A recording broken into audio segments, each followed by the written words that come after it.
Screen share કરીને જોઈએ. હા, આ દાખલો છેલ્લે આપણે ગણ્યો હતો, બરાબર. આની અંદર છેલ્લે આપણે આ રીતની ગણતરી કરી હતી. આપણે કોકનું મ્યુટ અનમ્યુટ કરીએ. ચલો ચલો ચલો, આજે રાધિકાબેને પેલા ખોલ્યું છે મ્યુટ. રાધિકાબેન મ્યુટ ઓપન કરજો. આજે તમે ઝડપાઈ ગયા છો પ્રથમ ગ્રાસે મક્ષિકા. લો જો છે ને, શરમાઈ ગયા. અહીંયા શરમાય છે તો ભાઈ ક્લાસમાં તો શરમાવા ને. ખરા માણસો છે આ બધા, આમ દમ વાળા માણસો જોઈએ. જો આ રિયાલી બેન છે ને, રિયાલી બેન મ્યુટ ઓપન કરો. લો, હીર નું મ્યુટ ઓપન થઈ ગયું લાગે. કોનું મ્યુટ ઓપન થયું? ઇન્દ્રજીત, હલો. આનો અવાજ ચોંટતો ચોંટતો આવે છે ભાઈ. ઇન્દ્રજીત, ઇન્દ્ર ને જીતીને આવી ગયો હોય તો અહીંયા જવાબ દેજે મને સેજ. ઇન્દ્રજીત, અરે હવે ભૂત બંગલામાં છું કે શું? પડઘા પડે છે. હા, ચોંટતું ચોંટતું બધું આવે છે. તારો અવાજ થોડોક ચેરાય છે. નેટ પ્રોબ્લેમ છે તો નેટ પ્રોબ્લેમ છે. ગ્રીન નેટ નખાઈ છે કે પેલી ગોલ્ડન કલર ની આવે એ નેટ નખાઈ છે? એ નેટ નહીં. હા, તો इंटरनेट ये नहीं बोली तो बिचारो. आवाज दो हमको, हम सो गए. हाँ भाई हेत, તે સોલ્વ કર્યો તો તું બોલ. ચલો, આપણી જોડે હેત છે, આપણો એક નવો સ્ટુડન્ટ છે, આપણો એક નવો ભાઈબંધ. બોલ હેત. એટલે હેત એ બિચારો પરમાણુ સૂચક સૂત્ર C6H12NO. પ્રમાણ સૂચક સૂત્ર. હા, ત્યાં સુધી આપણે છેલ્લે ગણતરી કરી હતી. પછી આગળ તને આવડ્યું? હા સર. ઓકે, શું આવ્યો તો જવાબ? અણુસૂત્ર શું આવ્યું હતું? એટલે સર ગુણક સંખ્યા 114 આપણને આપી હતી અને જે પ્રમાણ સૂચક સૂત્ર દર શોધ્યું ને એમાં પણ 114 આવે એટલે બંનેને ભાગાકાર કરીએ એટલે 1 જવાબ મળે. અણુસૂત્ર બરાબર 1 આ રીતનું કંઈક હતું. ગુણ્યા હા, બરાબર બરાબર, વેલ એન્ડ ગુડ. 1 જો ગુણ્યા પરમાણુ સૂચક સૂત્ર એટલે અણુસૂત્ર છે ને જે પરમાણુ સૂચક સૂત્ર હોય ને એ જ અણુસૂત્ર મળે. બરાબર, મતલબ કે અહીંયા આપણે જો પ્રમાણ સૂચક સૂત્ર આપણને મળ્યું, ઉપર દેખાય છે C6H12NO. એનું જો હું પ્રમાણ સૂચક સૂત્ર દળ શોધું, જેમ આપણે અણુ દળ શોધતા હતા, અણુભાર અથવા આણ્વીય દળ શોધતા હતા, એ જ રીતે અહીંયા પ્રમાણ સૂચક સૂત્ર દળ શોધાય. જે રીતે આપણે 9મા 10માં શોધતા હતા એ રીતે આગળ આપણે ટોપિક ભણી ગયા. તો અહીંયા પ્રમાણ સૂચક સૂત્ર દળ આવ્યું 114. આપણને દાખલાની અંદર અણુદળ અથવા તો આણ્વીય દળ પણ આપેલું છે 114. તો ગુણક સંખ્યા n, જેના વડે મારે પેલાને ગુણવાની છે, કોને?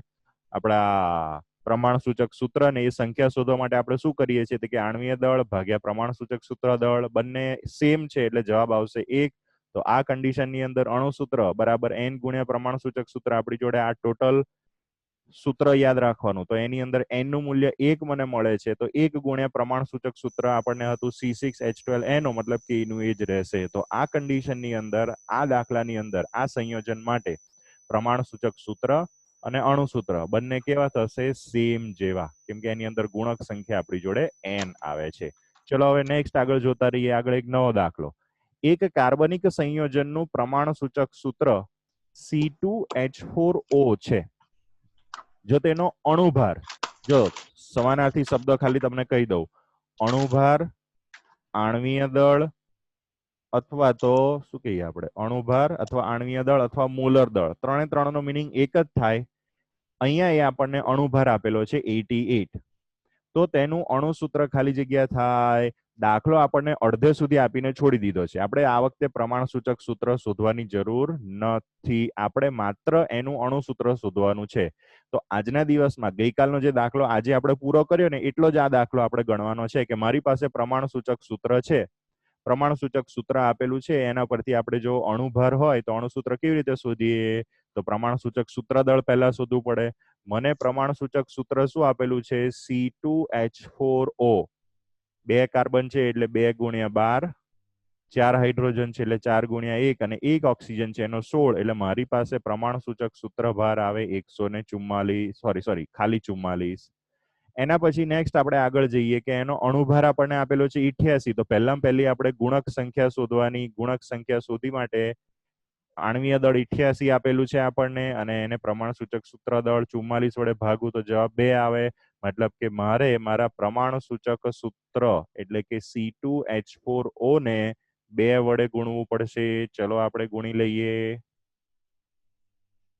ડન. તો C2H4O ગુણ્યા 2 કરો એટલે C4H8O2. કઈ ગયું આવતું નથી. હા, ઓકે, રેડી. એટલે જવાબ આપણો આવશે C4H8O2 એટલે કે ઓપ્શન નંબર સી. ડન. ઘણા બધા સ્ટુડન્ટને આવડે છે, લખતા જાય છે, એટલે વાંધો નહીં. ઓકે, ચલો આપણે આગળ જઈએ. આ દાખલો ઓકે, એક કામ કરો, તમે આ દાખલો નોટ ડાઉન પછી તમને મોકલી દઈશ. ચલો ને, અત્યારે આપણે ખોટો ટાઈમ નહીં બગાડો. ચલો નેક્સ્ટ આગળ આપણે જઈએ. એક સંયોજન પૃથ્થકરણ દરમિયાન. પૃથ્થકરણ શબ્દ અગાઉ પણ મેં વાપર્યો હતો. મેં તમને કીધું હતું કે ગુણાત્મક પૃથ્થકરણ અને માત્રાત્મક પૃથ્થકરણ. ગુણાત્મક પૃથ્થકરણ એટલે આપેલા સંયોજનની અંદર કયા કયા તત્વો છે, અને માત્રાત્મક પૃથ્થકરણ એટલે એ તત્વો કેટલા ટકા એની અંદર છે. એવું કોઈ પણ આપણે પૃથ્થકરણ કરીએ એની અંદર ખબર પડી કે મારા સંયોજનમાં 4 તત્વો મારી પાસે છે. એક છે કાર્બન, એક છે હાઇડ્રોજન, એક છે ક્લોરીન અને એક છે ઓક્સિજન. દરેકના ટકા પણ મને શોધીને આપેલા છે 18.5, 1.55, 55.4 અને 24.81. તો આ વખતે માત્ર અડધો દાખલો જ ગણવાનો છે. આપણે માત્ર એનું પ્રમાણ સૂચક સૂત્ર જ શોધવાનું છે. તો ચલો, દર વખતે આપણે બનાવીએ છીએ રીતે પહેલા ટેબલ બનાવીશું. ચલો, ટેબલમાં મૈત્રીબેન આપણે પહેલા શું લખીશું? ચલો બોલો, મ્યુટ ઓપન કરીને.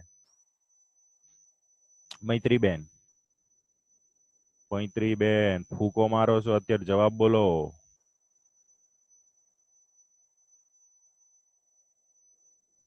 મૈત્રી. લો, આ બેન તો કશું જવાબ જ નહીં બોલતા, કશું મ્યુટે ઓપન નહીં કરતા. દાખલો જોવે છે કે મોબાઈલ મૂકીને જતા રહ્યા છે? મૈત્રીબેન. ઓકે,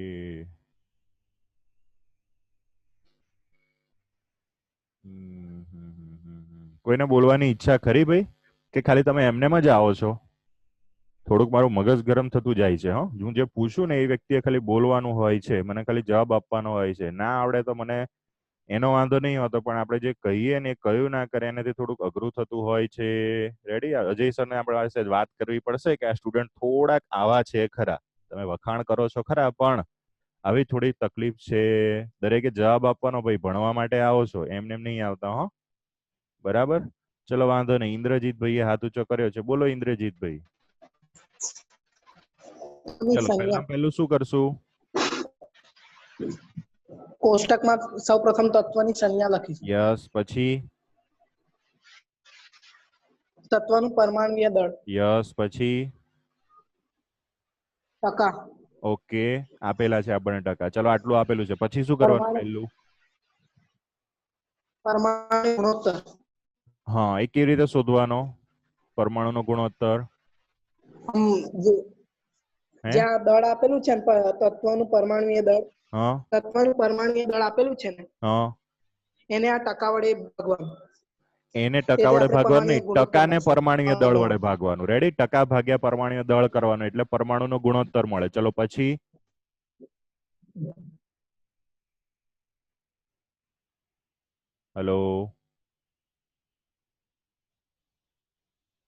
હલો ઇન્દ્રજીત, કેમ મ્યુટ?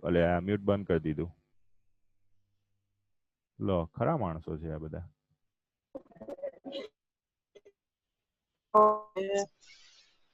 હલો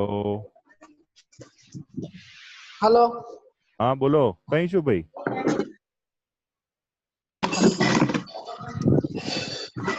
હા બોલ. પછી જે સૌથી ઓછી સંખ્યા મળે ને, હા, એને પરમાણ્ય ગુણોત્તર વડે ગુણીશું. પરમાણ્ય ગુણોત્તર. પરમાણ્ય ગુણોત્તર વડે ગુણીશું? હા, સૌથી ઓછી સંખ્યા મળે ને એને ગુણીશું કે ભાગીશું? ભાગીશું.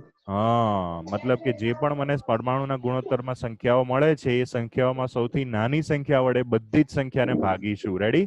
ચલો પછી શું કરશું? શું મળશે મને? પૂર્ણાંક સંખ્યા મળશે. પૂર્ણાંક સાદી સંખ્યા તરત મળી જશે કે ફેરવવી પડશે? સાદી ગુણોત્તર, સાદો હા, ગુણોત્તર સાદી મળશે. પૂર્ણાંક સંખ્યામાં છેલ્લે મારે એને ફેરવવી પડશે. રેડી? તો અહીંયા મને જો કાર્બન, હાઇડ્રોજન, ક્લોરીન અને ઓક્સિજનના ટકા આપેલા છે, એને આધારે આપણે ટેબલ બનાવીએ. તો ચલો, તત્વની સંજ્ઞા, પરમાણ્વીય દળ અને ટકા, ગુણોત્તર, સાદો ગુણોત્તર, સાદી પૂર્ણાંક સંખ્યા. તો જો અહીંયા મને કાર્બન, હાઇડ્રોજન, ક્લોરીન અને ઓક્સિજન દરેકના પરમાણ્વીય દળ આપણને ખબર હોય, એના ટકા પણ આપણને અહીંયા આપેલા છે. બરાબર? દરેકના ટકા અહીંયા લખેલા છે. હવે પહેલામાં પહેલું એ ટકા એને એના પરમાણ્વીય દળ વડે ભાગવું, એટલે કે 18.5 છે એ 18.5 ને 12 વડે ભાગવાના. પછી 1.55 ને 1 વડે ભાગવાના. દરેકના જવાબ અહીંયા આપણને આપેલા છે.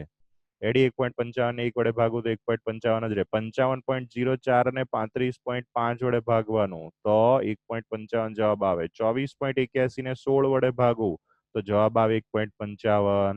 રેડી? હવે જો અહીંયા બધી જ સંખ્યા ઓલમોસ્ટ સેમ આવે છે, પણ આપણે તો આપણી પેટર્ન જાળવી જ રાખવાની. સૌથી નાની સંખ્યા છે 1.54, એટલે આ દરેક સંખ્યાને 1.54 વડે ભાગવાનું. તો આની અંદર 1.54 ભાગે 1.54 એટલે એક જ જવાબ આવશે. પણ આમાં એક કરતા સહેજ અમથી મોટી વેલ્યુ આવશે દરેકની અંદર, આપણે જોઈએ છીએ.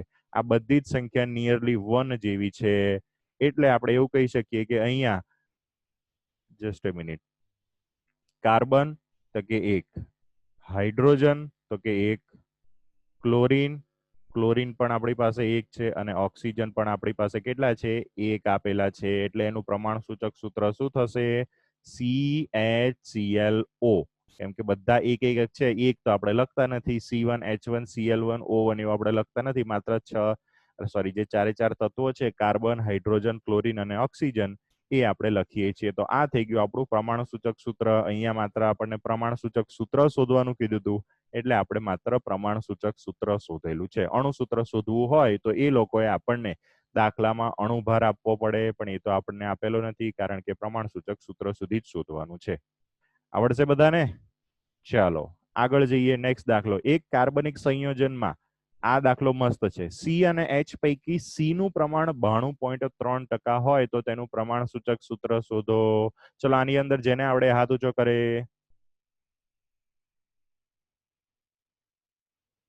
ચલો, જેને આવડે હાથ ઊંચો કરો. કોઈ નથી આવડતું, બધા ડબલા ભર્યા છે.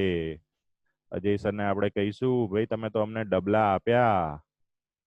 ડબલાસ એન્ડ ડબલીસ. ઓકે, લો, આ લોકો તો કશું કરતા જ નથી. હાથે ઊંચો નહીં કરતા કે કશું નહીં કરતા. વાંધો નહીં, વાંધો નહીં, વાંધો નહીં, કઈ વાંધો નહીં. નહીં આવડતું હોય ભાઈ, હશે ભાઈ, હશે હશે હશે. હા માનુષી બેન બોલો.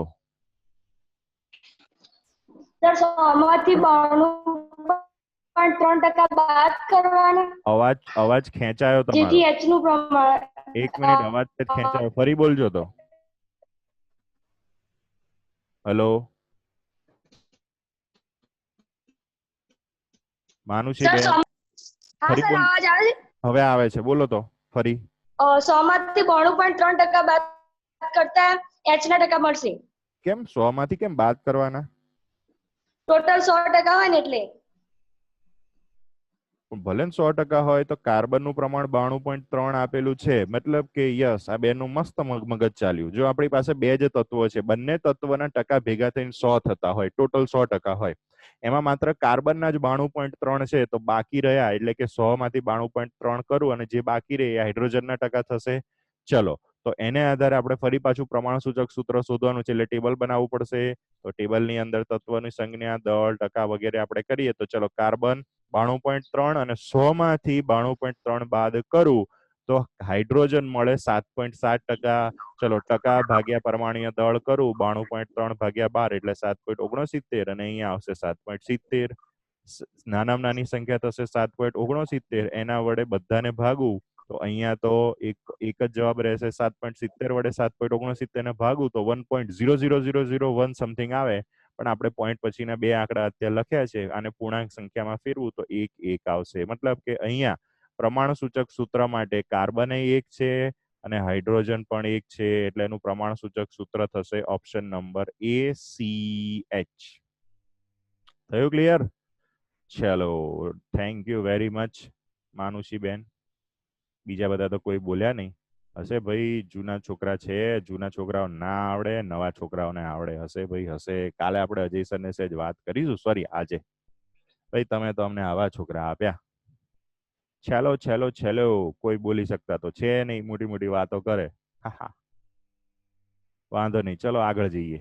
નેક્સ્ટ, એક કાર્બનિક સંયોજનમાં સી, એચ અને એન પરમાણુના વજનનો ગુણોત્તર 9:1:3.5 છે. એટલે કાર્બન જેમ હાઇડ્રોજન જેમ નાઇટ્રોજન એના દળનો ગુણોત્તર 9:1:3.5 છે. આ વસ્તુ શું છે તમને સમજાવું સાદી ભાષામાં. ધારો કે મારી પાસે 3 છોકરાઓ છે. એક છોકરાનું દળ 25 કિલો ધારી લેવાનું, બીજાનું દળ એ 25 કિલો અને ત્રીજાનું દળ 50 કિલો છે. યાદ રાખજો 3 નું 25 25 50. એકનું દળ 25, બીજાનું 25 અને ત્રીજાનું 50. આ બધામાંથી કશું કોમન કાઢવું હોય તો કાઢી શકાય 25. તો પહેલામાંથી 25 કાઢી લઉં તો વધે 1, બીજાનામાંથી 25 કાઢી લઉં તો વધે 1 અને ત્રીજાનામાંથી 25 કાઢી લઉં તો વધે 2. તો આ લોકોના વજનનો ગુણોત્તર, 3 વિદ્યાર્થીઓની જે છોકરાઓની મેં વાત કરી ને એ 3ના વજનનો ગુણોત્તર આપણે 25:25:50 એ રીતે લખવો હોય તો એ લખાય. અને જો એકદમ સાદામાં સાદો સરળ ગુણોત્તર લખવો હોય ને તો 1:1:2 એ રીતે પણ લખી શકાય. આ રીતે આપણે દળનો ગુણોત્તર શું, વજનનો ગુણોત્તર શું એ જોયું ઉદાહરણથી. અહીંયા આપણને એ જ રીતે 3 તત્વો કાર્બન, હાઇડ્રોજન અને નાઇટ્રોજન માટે આપેલું છે વજનનો ગુણોત્તર. અગાઉના દાખલા કરતા અહીંયા એક જુદી વસ્તુ એવી છે કે અહીંયા આપણને ટકાવાર પ્રમાણ નહીં આપેલું કે કાર્બન આટલા ટકા છે, હાઇડ્રોજન આટલા ટકા, નાઇટ્રોજન આટલા ટકા. એ લોકોના વજનનો ગુણોત્તર આપેલો છે. ફરી પાછો હું તમને પેલા ઉદાહરણ પર લઈ જાઉં કે જે 3 છોકરાઓ હતા, એકનું વજન 25, બીજાનું 25 અને ત્રીજાનું 50. તો આમાં 3 ટકા કોઈને શોધતા આવડશે? કોના કેટલા ટકા? 3 જે વિદ્યાર્થીઓ હતા, એકનું વજન 25 કિલો, બીજાનું 25 કિલો, ત્રીજાનું 50 કિલો. તો એ 3ના કુલ વજનમાં દરેક વિદ્યાર્થીના કેટલા ટકા હતા એ કોઈ કહી શકે? ઓહો, ગણિત બધાનું કાચું છે. 2 વસ્તુ હોઈ શકે, કાં હું જે સમજાવું છું એમાં કોઈને ખબર નહીં પડતી અથવા તો આવડતું નહીં. નિયમભાઈએ પહેલો હાથ ઊંચો કર્યો, એમને કહીએ. બોલો નિયમભાઈ. ગુણોત્તરને એના વજન વડે ગુણી નાખો એટલે ટકા મળી જાય. હા, જે પણ ગુણોત્તર આપણને આપેલો છે એને એના વજન વડે ગુણી નાખો તો આપણને ટકા મળી જાય. અથવા બીજા શબ્દોમાં કહું, ધારો કે મારી પાસે, હું બોલું છું ને, મગજમાં ઇમેજિનેશન કરતા રહેજો અને ઇમેજિનેશન ના થાય ને તો કાગળ ઉપર લખતા રહેજો. 3ના વજન કેટલા છે? તો કે 25, 25 અને 50. ટોટલ 100% હોય તો આપણે એનો ગુણોત્તર શોધવો હોય, જસ્ટ અ મિનિટ,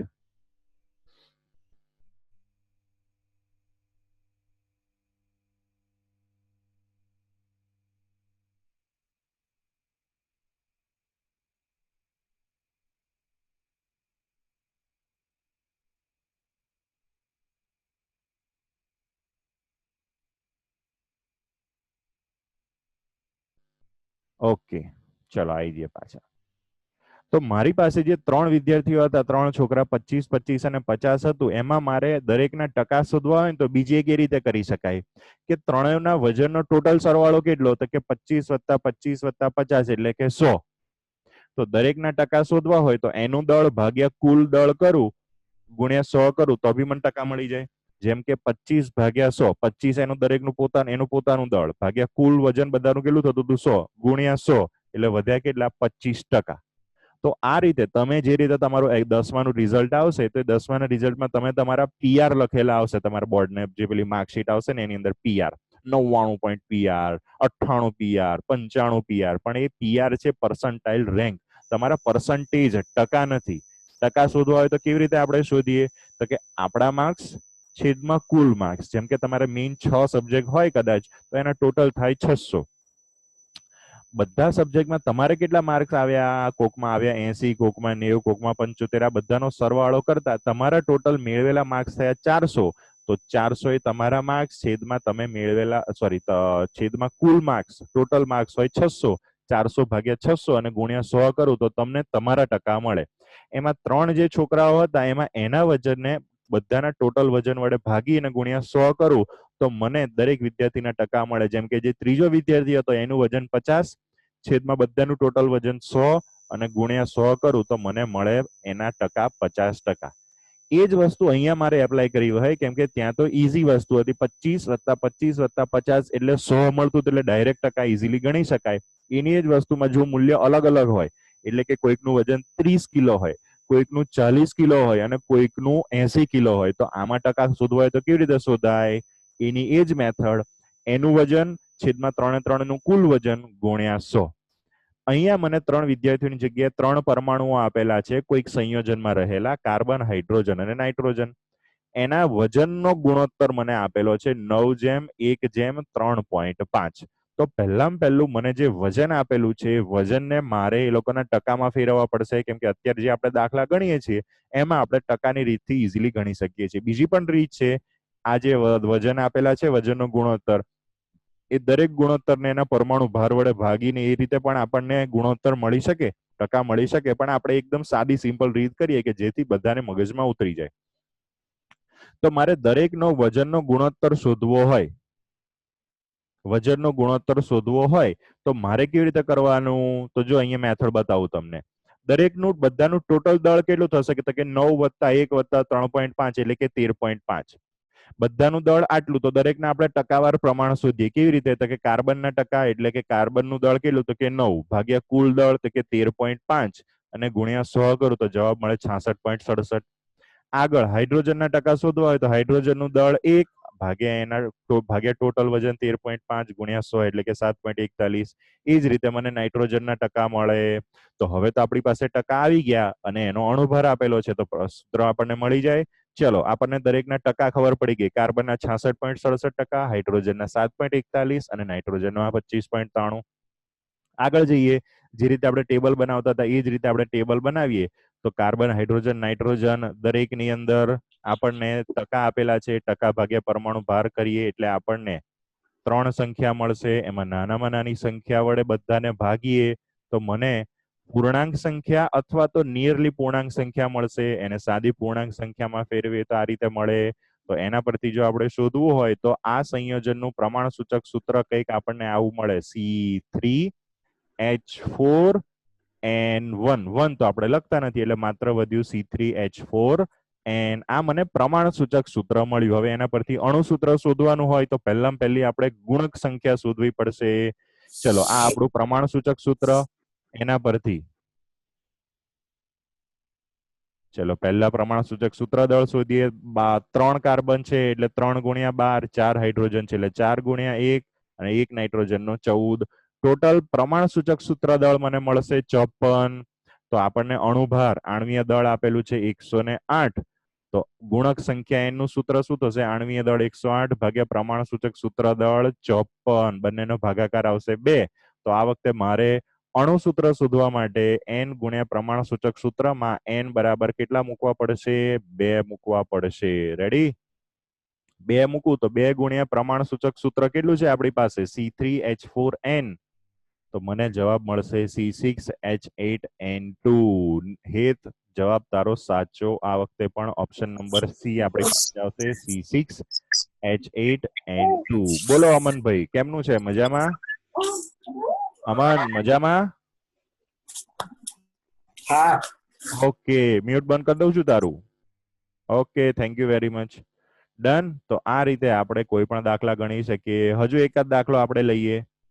એક કાર્બનિક સંયોજનમાં CH અને Cl નું પ્રમાણ. જો અહીંયા ટકા આપેલા છે, પ્રમાણ સૂચક સૂત્ર જ ખાલી શોધવાનું છે. તો દર વખતે આપણે કરીએ છીએ એમ દરેકના ટકા આપણને આપેલા છે, એના પરમાણુ ભાર ખબર છે, ટકા ભાગ્યા પરમાણુ ભાર કરીએ. આ રીતની આપણને કોઈક અપૂર્ણાંક સંખ્યા મળશે. એમાં નાની સંખ્યા છે 0.83. એના વડે બધાને ભાગીએ એટલે કે 0.83 ભાગ્યા 0.83, 1.84 ભાગ્યા 0.83 એટલે 1.01, 2.51 ભાગ્યા 0.83 એટલે જવાબ આવે 3.03. આ બધાને પૂર્ણાંક સંખ્યામાં ફેરવીએ તો આ રીતની મને કઈક સંખ્યા મળે. એટલે બનશે C1H1. એના 1 તો આપણે લખતા નથી એટલે CHCl3. તો અત્યારે મારું પ્રમાણ સૂચક સૂત્ર થશે CHCl3. Yes, Het, Sujal, Indrajit, thank you very much. Done. તો આ બધા જે દાખલા હતા એ બધા દાખલાની અંદર આપણે જોયું કે આપણને જે છેલ્લે પૂર્ણાંક સંખ્યા મળે છે ને એ આખી હોય છે. પણ કાલે જ્યારે આપણે પહેલી વાર આ ટોપિક લેતા હતા ને ત્યારે ઘણા લોકોએ એક સવાલ પૂછ્યો હતો કે સાહેબ 1.5 હોય તો. કોની વાત કરું છું હું? તો અહીંયા જે મને સાદો ગુણોત્તર આજે મળે છે ને એમાં તો આપણે કેવું છે કે જો 1.01, 3.03, 2.99 તો પૂર્ણાંક સંખ્યાની ઘણું નજીકનું મળતું હોય છે. એને બદલે પૂર્ણાંક સંખ્યાથી ઘણું દૂરનું મળતું હોય, જેમ કે 1.5 હોય, 2.5 હોય, આ ટાઈપનું કોઈક હોય તો શું કરવાનું? તો હમણાં એનો દાખલો આવે છે, જોતા રહેજો. જો હમણાં આવશે તો લઈએ. યસ, એના પછીનો નેક્સ્ટ આ દાખલો છે, એની અંદર આપણે જોઈએ. તો જો જસ્ટ અ મિનિટ. આયનના એક ઓક્સાઇડ જેમાં દળથી 69.9% આયન અને 30.1% ડાયઓક્સિજન છે, તો તે ઓક્સાઇડનું પ્રમાણ સૂચક સૂત્ર નક્કી કરો. ભાઈ અહીંયા રકમ લખી છે એ લોકોએ બરાબર છે, પણ એની અંદર આ ડાય શબ્દ ના આવવો જોઈએ, કારણ કે ડાયઓક્સિજન એટલે O2 થયો. આપણને જ્યારે પણ ટકા આપેલા હોય ને એ માત્ર કોઈ પણ એક પરમાણુના આપેલા હોવા જોઈએ. ડાયઓક્સિજન આપેલો છે, લખવામાં ભૂલ છે. અત્યારે તો આપણે O ઓક્સિજન માટે જ એના 30.1% લેવાના. આ લખવાની અંદર થોડીક ભૂલ છે, એનું મેં તમને જણાવ્યું. ચલો, તો આપણી પાસે 69.9% આયનની સંજ્ઞા થાય Fe અને ઓક્સિજનની સંજ્ઞા છે O, એટલે કે 30.1% આપણી પાસે O છે. તો આપણે એનું પ્રમાણ સૂચક સૂત્ર નક્કી કરવાનું છે. કેવી રીતે? તો આપણે દર વખતે કરીએ છીએ એમ. તત્વની સંજ્ઞા, એ બે તત્વ છે મારી પાસે, એક Fe છે અને બીજો O છે, બરાબર? તો ચલો એની અંદર આપણે ગણતરી કરીએ. તો Fe નું પરમાણુય દળ તમને એક્ઝામમાં આપવું પડે. ના આપેલું હોય તો પ્રેમથી તમારે માગી લેવાનું, શરમાવાનું નહીં, કેમ કે આ 20 કરતા વધારે પરમાણુય ક્રમાંક વાળું 26 પરમાણુ ક્રમાંક વાળું તત્વ છે. શક્ય હોય તો યાદ રાખવાનું કે જેથી કરીને એક્ઝામમાં પૂછવાની અંદર બહુ ટાઈમ બગાડવો ન પડે. તો Fe નું પરમાણુય દળ છે, O નું પરમાણુય દળ છે, બંનેના ટકા છે. દરેકના ટકાને એના પરમાણુય દળ વડે ભાગવાના. દરેકના ટકાને એના પરમાણુય દળ વડે ભાગીએ તો મને આ સંખ્યા મળી 1.25, આમાં મળી 1.88. નાનામાં નાની સંખ્યા છે 1.25, તો બંને સંખ્યાને 1.25 વડે ભાગું તો પહેલામાં Fe માં 1.25 ભાગ્યા 1.25 એટલે જવાબ મને મળ્યો 1. ઓક્સિજનના કિસ્સામાં 1.88 ભાગ્યા 1.25 તો મને સંખ્યા મળી 1.51. આને નિયરલી સાદી પૂર્ણાંક સંખ્યામાં ફેરવો તો અહીંયા મને Fe ના કિસ્સામાં 1 મળે, ઓક્સિજનના કિસ્સામાં 1.5 મળે. માર ભાઈ માર બેન, કોઈ દિવસ કોઈ પણ સંયોજનમાં કોઈ પરમાણુને અડધો કરીને ના મૂકેલો હોય, કેમ કે આપણને પરમાણુનું બંધારણ ખબર છે કે પરમાણુની અંદર આખો પરમાણુ હોય, જો એનો અડધો કટકો કરો ને તો ઇલેક્ટ્રોન અડધે આમાં ફરીને પાછો ના આવે. ઇલેક્ટ્રોન તો આખું પોતાનું ચક્કર પૂરું કરવું પડે. મતલબ કે કોઈ દિવસ કોઈ પરમાણુ અડધો ના કરી શકાય. આ દોડ કેવી રીતે કર્યો? આપણા જેવો દોડ નથી ને. રેડી? જોઈએ શું છે. ઓકે, સરસ હેત. ચલો, તો આવા કિસ્સાની અંદર શું કરવાનું કે જ્યારે મને છેક છેલ્લે જે સાદી પૂર્ણાંક સંખ્યા મળે છે ને એ અપૂર્ણાંક જ છે ને, 1.5 પૂર્ણાંક તો કહેવાય નહીં. તો એ કન્ડિશનમાં શું કરવાનું? એની અંદર એ જે સંખ્યા છે, જે છેલ્લી સાદી પૂર્ણાંક સંખ્યા મળી Fe માટે 1 અને ઓક્સિજન માટે 1.5, જે મળીને એને આપણે પૂર્ણાંક સંખ્યામાં ફેરવવાની. કેવી રીતે ફેરવવાની? જોતા રહેજો. અહીંયા એને કોઈક એક સંખ્યા વડે એવી ગુણવાની, કોઈક એક નાનામાં નાની સંખ્યા વડે ગુણવાની. નાનામાં નાની સંખ્યાથી શરૂઆત કરીએ તો નાનામાં નાની સંખ્યા 1 આપણે લઈએ, કેમ કે 0 વડે ગુણીએ તો બધું 0 જ થઈ જાય.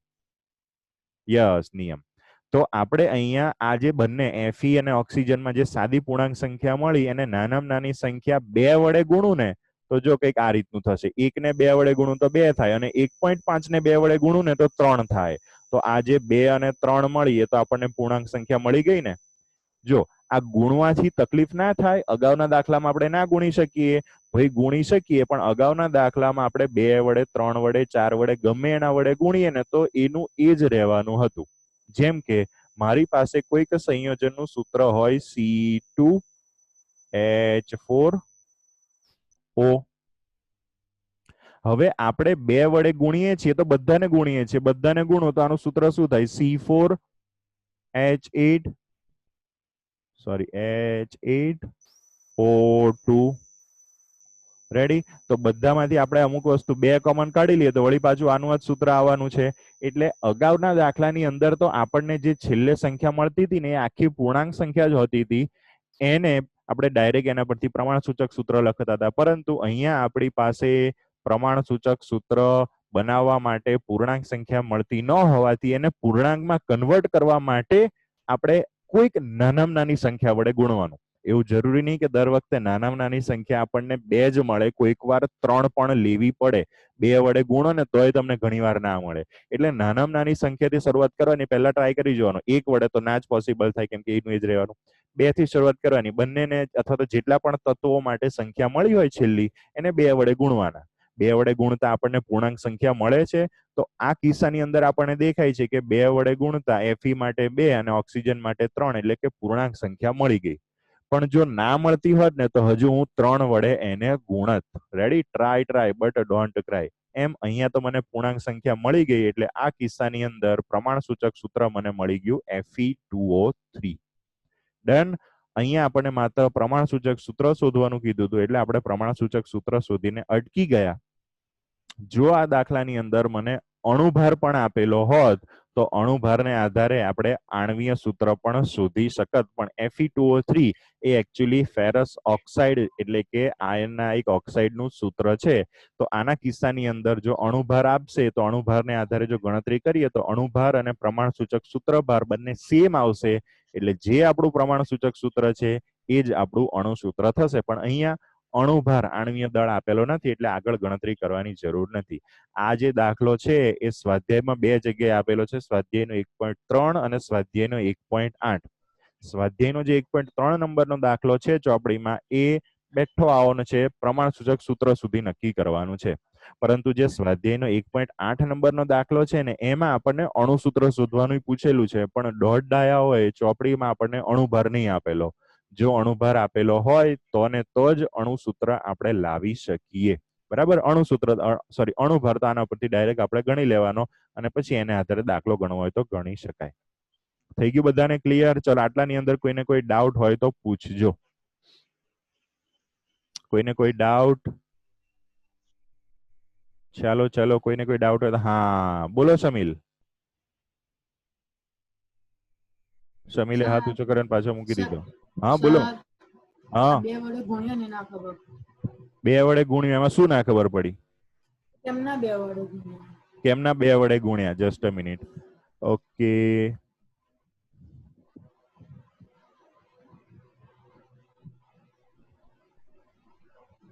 CaSO4 into half H2O. Just a minute, આપણે કરીએ. હા ભાઈ, સરસ ક્વેશ્ચન છે. ચલો, 2 વડે કેમ ગુણ્યા હે ને?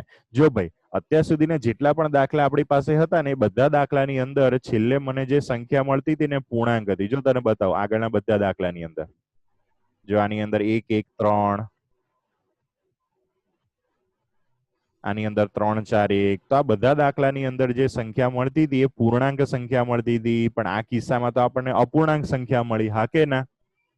હવે અપૂર્ણાંક સંખ્યા મળી તો આપણે એને પૂર્ણાંકમાં તો ફેરવવી જ પડશે, કેમ કે ક્યારેય કોઈ પણ સંયોજનનું સૂત્ર, જો અહીંયા આપણે એવું સ્વીકારી લઈએ કે Fe માટે આ જ રીતનું છે તો આપણે આવું લખવું પડે. જો Fe માટે છેલ્લી સંખ્યા કઈ મળી? 1. એ તો આપણે લખતા નથી. અને ઓક્સિજન માટે કઈ સંખ્યા મળી? તો કે 1.5. તો તમે આવું સૂત્ર ક્યારે નહીં જોયું? FeO 1.5. આવું સૂત્ર અમુક જ કિસ્સામાં મળશે. એ આપણે 11મા ધોરણમાં 9મું ચેપ્ટર જ્યારે ભણીશું ને એને આપણે બિન તત્વયોગમિતીય સંયોજનો કહીશું. અને એ એક અલગ જ પ્રકારના સંયોજનો હોય, એની અંદર કોઈ પણ જાતના રાસાયણિક બંધ ના હોય, એમનેમ જ ખાલી જોડેને રહેલા હોય. તો એની અંદર એ બિન તત્વયોગમિતીય સંયોજનોમાં તો ગમે તે આવે, પરંતુ અત્યારે આપણે જે ચર્ચા કરીએ છીએ ને બધા તત્વયોગમિતીય સંયોજનો. હવે તમને માટે એક શબ્દ અઘરો લાગશે, તત્વયોગમિતીય.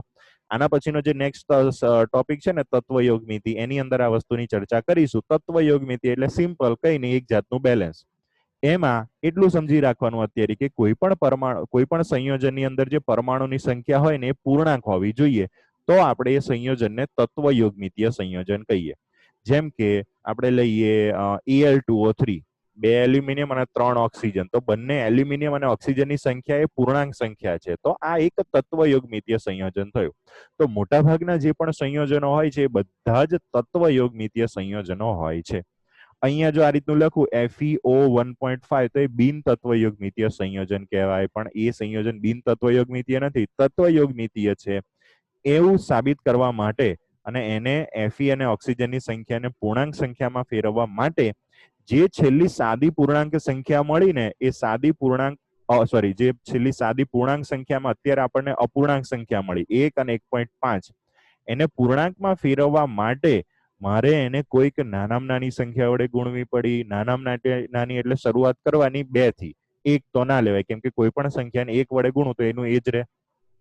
2 થી શરૂ કરું તો 1 ને 2 વડે ગુણવાના, 1.5 ને. અહીંયા તો મારી પાસે 2 તત્વો છે Fe અને O.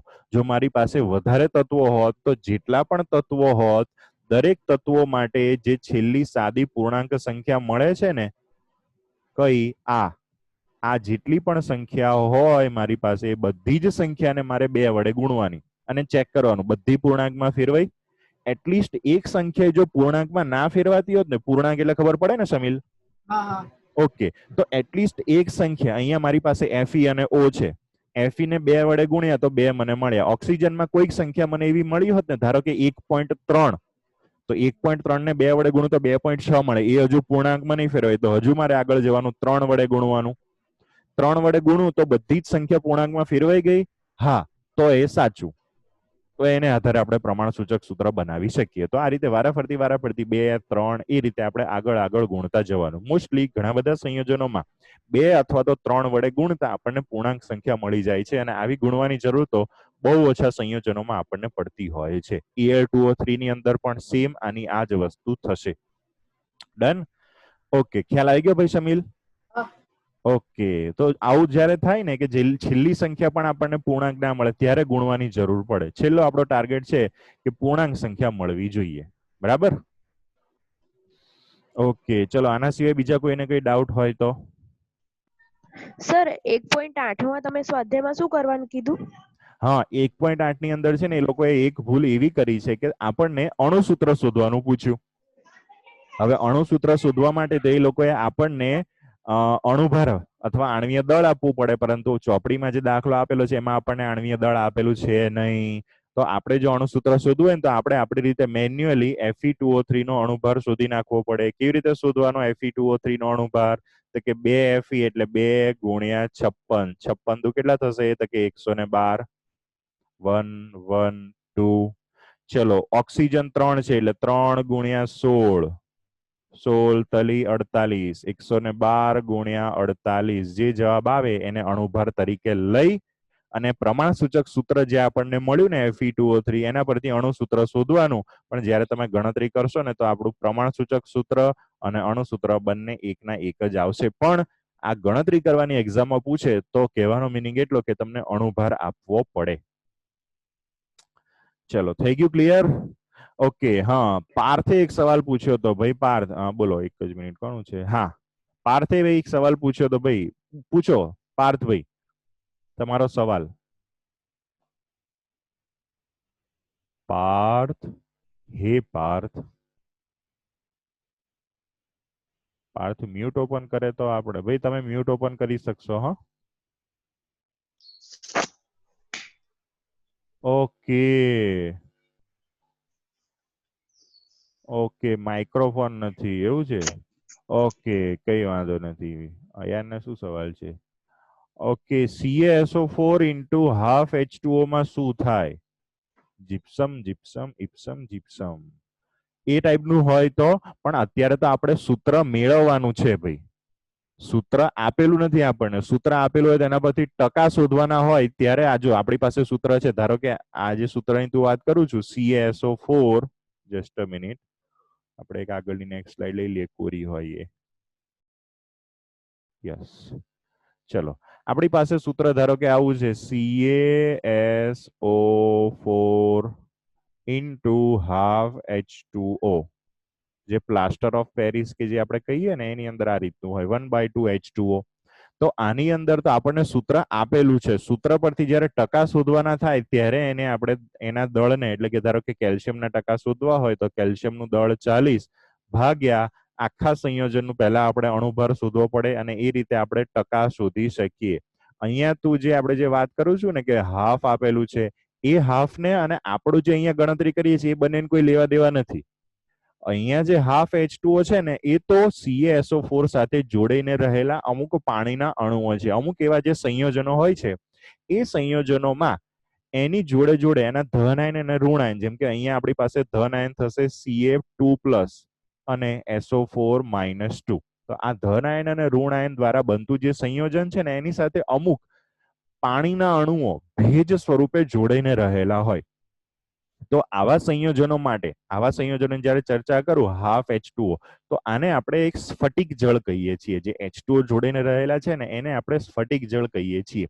તો આ કન્ડિશનની અંદર તો કેવું થશે કે હાઇડ્રોજન કેટલા છે તો કે 1/2 H2O. તો 1/2 H2 એટલે હાઇડ્રોજન મારી પાસે 2 છે, 2 ના અડધા એટલે કે 1 હાઇડ્રોજન એ રીતે થયો. આની અંદર જો આપણને ટકા આપેલા હોય તો ટકાને આધારે પણ ગણતરી કરવામાં કોઈ તકલીફ પડે નહીં. બરાબર? પાર્થ બોલો. હજુ કે તો બોલી નહીં શકે.